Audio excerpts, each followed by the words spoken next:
प्यारे दोस्तों, एक गांव में एक बहुत ही कंजूस व्यक्ति रहता था। उस व्यक्ति का नाम दानचंद था। उसके पास धन तो बहुत था, परंतु उसने कभी किसी को दान नहीं किया था। उसने प्रण ले रखा था कि जीवन में कभी किसी को कुछ भी दान नहीं करूँगा। उसके घर से कुछ किलोमीटर दूर गंगा नदी बहती थी, परंतु वह कभी गंगा स्नान करने नहीं गया, क्योंकि गंगा स्नान करने के बाद पंडित पुजारियों को कुछ दान दक्षिणा देनी पड़ती है।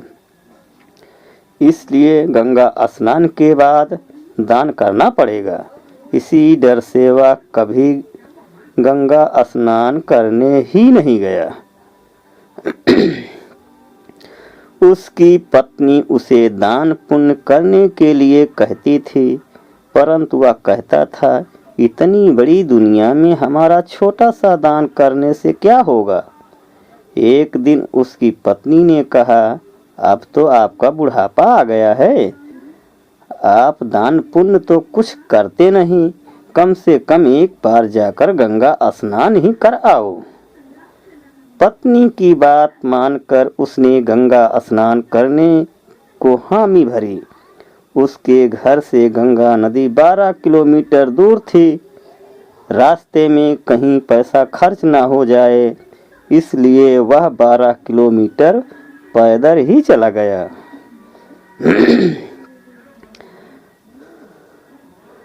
दानचंद गंगा नदी के किनारे पहुंचा तो उसको लगा कि घाट पर जाएंगे तो पंडित दान दक्षिणा मांगेंगे, इसलिए वह स्नान करने मुर्दा घाट चला गया। मुर्दा घाट बिल्कुल सुनसान था। उसने इधर उधर देखा, दूर दूर तक कोई नहीं था। उसने जल्दी से गंगा जी में डुबकी लगाई। भगवान जो घट घट के वासी हैं, वह उसे यह सब करता देख रहे थे। भगवान को एक मजाक सूझी। भगवान वहां पर एक पंडित का रूप बनाकर प्रकट हो गए। जैसे ही दानचंद डुबकी लगाकर बाहर निकला, पंडित जी भगवान ने पंडित रूपी भगवान ने पंडित का रूप धार कर आए और बोले, जजमान की जय हो, जजमान की जय हो। पंडित को देखते ही दानचंद कांप गया। वह बोला, यह तो हद हो गई, यह पंडा तो मुर्दा घाट पर भी आ गया। पंडित ने बताया कि मैं एक संतोषी ब्राह्मण हूँ और एकांत में यहाँ मुर्दा घाट पर ही पड़ा रहता हूँ। यहाँ पर कभी कभी आपके जैसा कोई जजमान आ जाता है और मेरा साल भर का इंतजाम इकट्ठे ही कर देता है। आज आप आए हैं, आपको मेरा 1 वर्ष का इंतजाम करना पड़ेगा। दानचंद बोला, मैं इतना दान नहीं कर सकता। पंडित बोला, दान तो अपनी श्रद्धा के ऊपर होता है, इसलिए आप 6 महीनों का इंतजाम तो कर दो। दानचंद फिर बोला, मैं 6 महीनों का भी इंतजाम नहीं कर सकता। फिर पंडित जी बोले, कम से कम 3 महीने का तो कर दीजिए दानचंद जी। पंडित बोले, 1 महीने का ही कर दो। दानचंद बोला, मैं 1 महीने का तो क्या, मैं 1 दिन का भी इंतजाम नहीं कर सकता। अब पंडित ने कहा, आपको कुछ ना कुछ तो दान करना ही पड़ेगा, नहीं तो हम आपको जल से निकलने नहीं देंगे।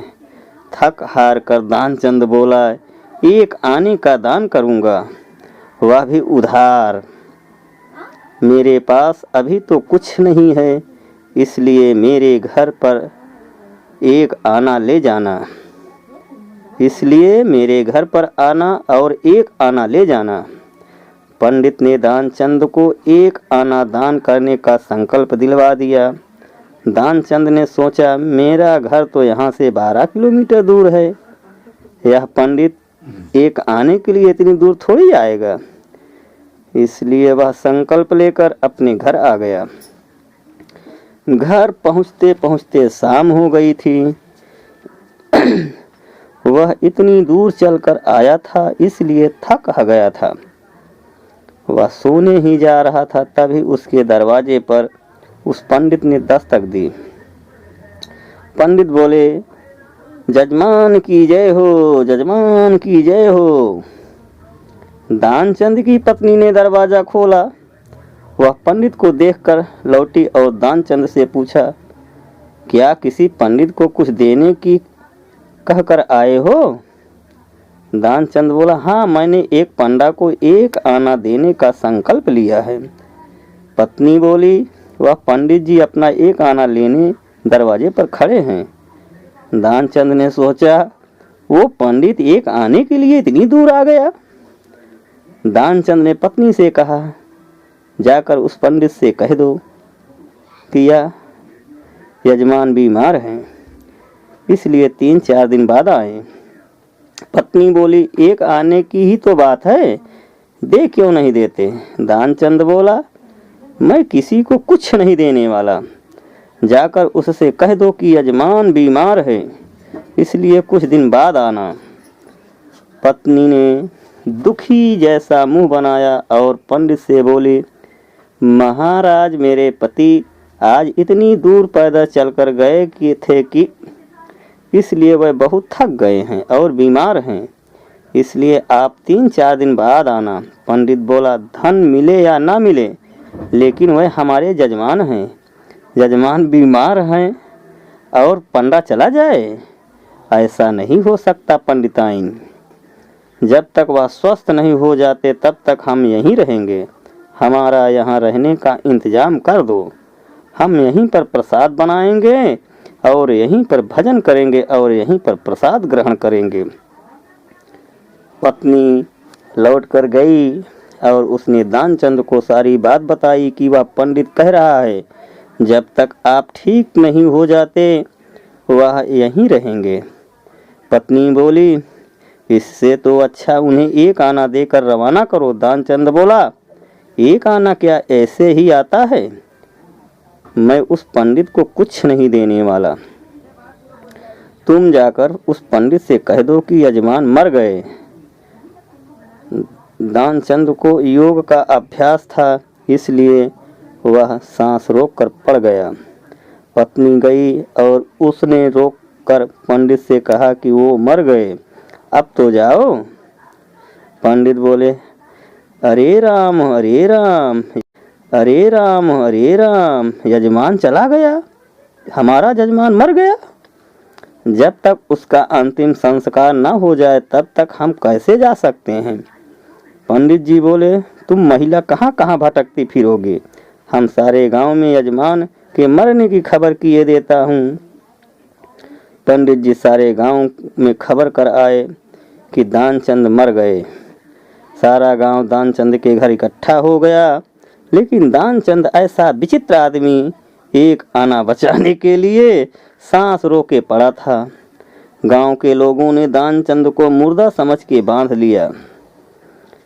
अब उसकी पत्नी सही में रोने लगी और रो रो कर बोली, यह मरे नहीं हैं। गांव वाले बोले, बहन यह तो तुम्हारा मोह है, जाने वाला तो चला गया, इसलिए धीरज रखो। पत्नी बोली, अरे किस बात का धीरज रखूं, यह मरे नहीं हैं। गांव वाले दानचंद को बांधकर अंतिम संस्कार के लिए ले गए।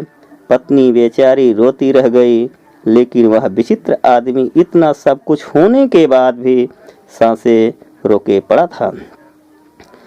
सबके साथ पंडित बने भगवान भी उसके पीछे पीछे चल दिए। भगवान ने सोचा, हद हो गई, हम कहीं नहीं हारे, पर आज तो इस दानचंद से हम भी हार गए। ऐसा गजब का विचित्र आदमी हमने कभी नहीं देखा।